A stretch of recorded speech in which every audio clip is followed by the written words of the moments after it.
Hello बच्चों, प्रेम विद्या मंदिर Hindi high school से मैं किशोर सर कक्षा 11वीं के लिए कॉमर्स में जो बच्चे अकाउंट पढ़ते हैं उनके लिए एक आज वीडियो लेके आया हूँ।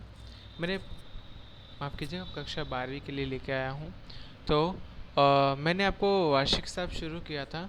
तो आप जानते हो कि हम लोग उसमें क्या सीख रहे हैं कि भाई फाइनल अकाउंट कैसे बनाते हैं, वो भी साझेदारी पेढ़ी का। तो यहाँ पे आपको पता है कि 5 खाते बनाने पड़ते हैं, जिसमें पहला खाता होता है व्यापार खाता, दूसरा खाता लाभानी खाता, तीसरा खाता लाभानी वितरण खाता, चौथा खाता साधारण का पूंजी या चालू खाता, और पांचवा जो खाता होता है वो आर्थिक चिट्ठा होता है। तो ये खाते आप बनाना जानते हो, बट लेकिन उसमें अगर मान लो समायोजन होता है तो उसको कैसे किया जाए। तो यहाँ पे बच्चों देखो लिखे हैं पॉइंट। यहाँ पे होगा जैसे कि साझेदारी पेढ़ी के वार्षिक हिसाबों के समायोजन, पॉइंट नंबर 4, जिसमें समायोजन समायोजन प्रविष्टि माने उसकी रोजनामचा क्या होता है और इसको कहाँ लिखा जाता है, वार्षिक हिसाबों में उसका प्रभाव कहाँ दिया जाता है वो लिखा है। पहला अंतिम स्टॉक का रोजनामचा होता है।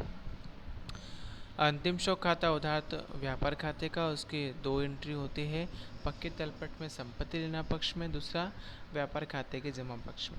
उसके बाद अदत्त खर्च माने किसी भी प्रकार का अगर खर्च होता है तो खर्च खाता उधार अदत्त खर्च खाते का व्यापार या लाभानी खाते के उधार पक्ष में कोई भी खर्च में जोड़ा जाता है, और दूसरा पक्की तलपट में पूंजीदायित्व पक्ष में लिखा जाता है। अग्रिम चुकाया खर्च, तो अग्रिम चुकाया खर्च खाता उधार खर्च खाते का पक्के तलपट के संपत्ति लेना पक्ष में लिखा जाता है, दूसरा व्यापार लाभानी खाते के उधार पक्ष में किसी भी खर्च में से घटाया जाता है। उसके बाद आपको है अप्राप्त आय। अप्राप्त आय में है अप्राप्त आय खाता उधार आय खाते का, जिसको लाभानी खाते के जमा पक्ष में संबंधित आवक में जोड़ा जाता है, और पक्के तलपट में संपत्ति लेना पक्ष में लिखा जाता है। पेशगी प्राप्त आय माने अग्रिम प्राप्त आय जिसको बोलते हैं। अब आय खाता उधार पेशगी प्राप्त आय खाते का पक्के तलपट में पूंजीदायित्व पक्ष में लिखा जाता है, और लाभानी खाते के जमा पक्ष में संबंधित आय में से घटाया जाता है। यदि किसी संपत्ति पर किसाई हो तो किसाई खाता उधार संपत्ति खाते का लाभानी खाते के उधार पक्ष में लिखी जाती है पहली एंट्री, और दूसरी एंट्री पक्के तलपट में संपत्ति लेना पक्ष में से संपत्ति में से घटाया जाता है।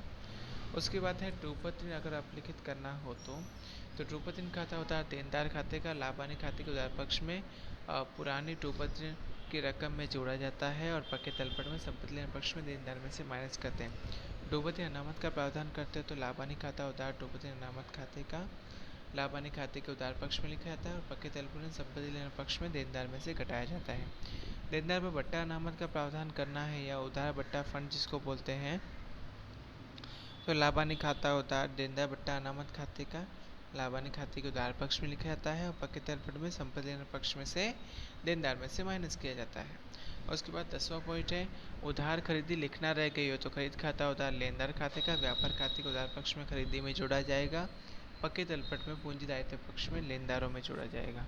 उधार बिक्री अगर लिखना रह गया तो देनदार खाता उधार बिक्री खाते का पक्के तलपट में संपत्ति लेना पक्ष में जोड़ा जाएगा, और देनदार में जोड़ा जाएगा, व्यापार खाते के जमा पक्ष में बिक्री में जोड़ा जाएगा।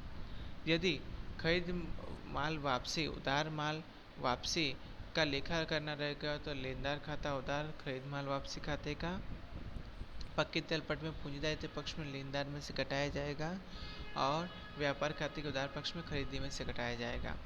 बिक्री माल वापसी उधार माल वापसी जमा माल वापसी का लेखा करना रह गया तो बिक्री माल वापसी खाता उधार देनदार खाते का व्यापार खाते के जमा पक्ष में बिक्री में से घटाया जाएगा, और पक्के तलपट में संपत्ति लेना पक्ष में से देनदार में से घटाया जाएगा। खरीद माल वापसी का लेखा बिक्री माल वापसी में हो गया तो बच्चों इसकी 2 एंट्री होती हैं, बिक्री खाता उधार देनदार खाते का, लेनदार खाता उधार खरीद माल वापसी का। ये गलत को हमने सही किया, ये गलत को हमने सही किया है, और ये सही को सही किया है। तो पहले व्यापार खाते के जमा पक्ष में बिक्री में से घटाएंगे, पक्के तलपट में पूंजी दायित्व पक्ष में देनदार में से घटाएंगे, पक्के तल में पूंजी दायित्व पक्ष में लेनदार में से घटाएंगे, और व्यापार खाते के उधार पक्ष में खरीदी में से घटाएंगे। ठीक है। बिक्री माल वापसी का लेखा अगर खरीद माल वापसी खरीदी में कर दिया हो तो लेनदार खाता उधार खरीद खाते का, बिक्री माल वापसी खाता उधार देनदार खाते का। पक्के तलपट के पूंजी दायित्व पक्ष में लेनदार में से घटाओ, व्यापार खाते के उधार पक्ष में खरीदी में से घटाओ, व्यापार खाते के जमा पक्ष में बिक्री में से घटाओ, और पक्के तलपट के संपत्ति लेना पक्ष में देनदार में से घटाओ। उसके बाद उधार खरीदी का लेखा बिक्री बही में हो गया, तो बिक्री खाता उधार देनदार खाते का, खरीद खाता उधार लेनदार खाते का। व्यापार खाते के उधार पक्ष में बिक्री में से घटाओ, पक्के तल पर के संपत्ति लेना पक्ष में देनदार में से घटाओ। व्यापार खाते के उधार पक्ष में से खरीदी में से जोड़ो, पक्के तल पर के पूंजीदायित्व पक्ष में लेनदार में जोड़ो। उधार बिक्री का लेखा खरीदी बही में हो गया हो तो लेनदार खाता उधार खरीद खाते का, देनदार खाता उधार बिक्री खाते का। पक्की तलपट में पूंजीदायित्व पक्ष में लेनदार में से घटाओ, व्यापार खाते के उधार पक्ष में खरीदी में से घटाओ। पक्की तलपट में संपत्ति लेना पक्ष में देनदार में से जोड़ो और व्यापार खाते के जमा पक्ष में बिक्री में जोड़ो। पूंजी पर ब्याज, पूंजी पर ब्याज खाता उधार पूंजी खाते का लाभ हानि वितरण के खाते उधार में लिखा जाता है और पक्के तलपट के पूंजीदायित्व पक्ष में लिखा जाता है। आहरण पर ब्याज, आहरण का खाता उधार आहरण पर ब्याज खाते हैं पक्के तलपट में पूंजीदायित्व पक्ष में से आहरण में जोड़ा जाता है और लाभ हानि वितरण के खाते में जमा पक्ष में लिखा जाता है। साझेदार को चुकाना बाकी वेतन, साझेदार का वेतन खाता उधार पूंजी या चालू खाते का लाभ हानि वितरण के उधार पक्ष में लिखा जाएगा। साझेदार के पूंजी खाते या चालू खाते जमा पक्ष में लिखा जाएगा।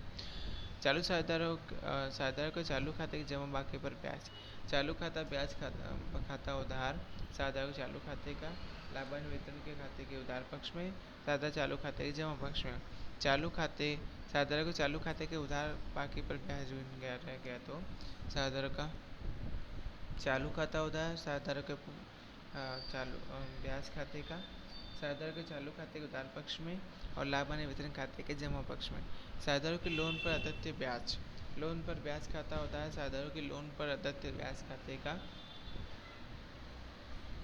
उधार लाभ हानि खाते के उधार पक्ष में लिखा जाएगा और पक्के तलपट के पूंजीदायित्व पक्ष में लिखा जाएगा। सामान्य अनामत खाते ले जाना, लाभ हानि का वितरण खाता होता है सामान्य अनामत खाते का लाभ हानि वितरण खाते के उधार पक्ष में, पक्के तलपट के पूंजीदायित्व पक्ष में सामान्य अनामत में जोड़ेंगे। उसके बाद साझेदार को शुद्ध लाभ पर कमीशन चुकाया जाता है, तो साझेदार का कमीशन खाता होता है साझेदार के पूंजी खाते का लाभ हानि वितरण खाते के उधार पक्ष में और पक्के तलपट के पूंजीदायित्व पक्ष में साझेदार के पूंजी या चालू खाते में जोड़ देंगे। दी लोन पर ब्याज गिरना रह गया तो लोन पर मिलना बाकी ब्याज खाता उधार ब्याज खाते का, पक्के तलपट के संपत्ति लेना पक्ष में और लाभ हानि खाते के जमा पक्ष में। ख्याति पेटेंट ट्रेडमार्क कॉपीराइट जैसे अदृश्य संपत्तियों में से मुख रकम अपलिखित की जाती है तो लाभ हानि खाता उधार संबंधित अदृश्य संपत्ति खाते का और लाभ हानि खाते के उधार पक्ष में हम लिखेंगे पहली एंट्री, दूसरी एंट्री हम लिखेंगे संपत्ति लेना पक्ष के संपत्ति में से घटाएंगे। साझेदार द्वारा निजी उपयोग लिए गए माल का लेखा करना, आहरण खाता उधार खरीद खाते का, पक्की तलपट के पूंजीदायित्व पक्ष में साझेदार के आहरण में जोड़ेंगे और व्यापार खाते के उधार पक्ष में खरीदी में से घटाएंगे। विज्ञापन खर्च का नमूने के रूप में बांटा, विज्ञापन खर्च खाता उधार खरीद खाते का लाभ हानि खाते के उधार पक्ष में लिखेंगे, व्यापार खाते के उधार पक्ष में खरीदी में से घटाएंगे। स्टेशनरी का स्टॉक, स्टेशनरी स्टॉक खाता उधार स्टेशनरी खर्च खाते का पक्के तलपट की पूंजी लेना पक्ष में संपत्ति के रूप में दर्शाएंगे और लाभ हानि खाते उधार पक्ष में संपत्ति लेना खर्च में से माइनस करेंगे। उसके बाद देखेंगे हम पट्टे पर रखी संपत्ति पर अमुक रकम अपलिखित करें तो लाभ हानि खाता उधार पट्टे पर रखी संपत्ति खाते का लाभ हानि खाते के उधार पक्ष में लिखेंगे। दूसरी एंट्री पक्के तलपट के पूंजी लेना पक्ष में पट्टे पर रखी संपत्ति में से घटाएंगे। शेयर या अन्य विनियोगों पर लाभांश पर ब्याज मिलना बाकी रह गया हो तो अप्राप्त लाभांश या ब्याज खाता उधार लाभांश ब्याज खाते का पक्के तलपट संपत्ति लेना पक्ष में अप्राप्त लाभांश या ब्याज और लाभ हानि खाते के जमा पक्ष में।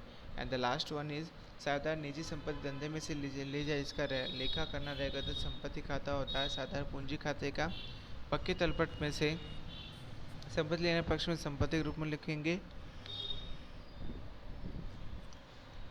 दूसरा पक्के तलपट में पूंजीदायित्व पक्ष में साझेदारों के पूंजी में से जोड़ेंगे। तो इस प्रकार से बच्चों आपको ये जो कोष्ठक है पूरा याद रखना है, उसके बाद ही आपको एग्जाम्पल के साथ साथ सम करने हैं। और इसी के साथ बच्चों ये आपका जो चैप्टर है वो मैं कंप्लीट करता हूँ, बिकॉज ऑफ ये प्रैक्टिस आपको खुद को करनी है जो आपने पहले भी 11वीं क्लास में सीखी है। अगर कोई प्रॉब्लम होगी तो आप मुझे शेयर कर सकते हैं।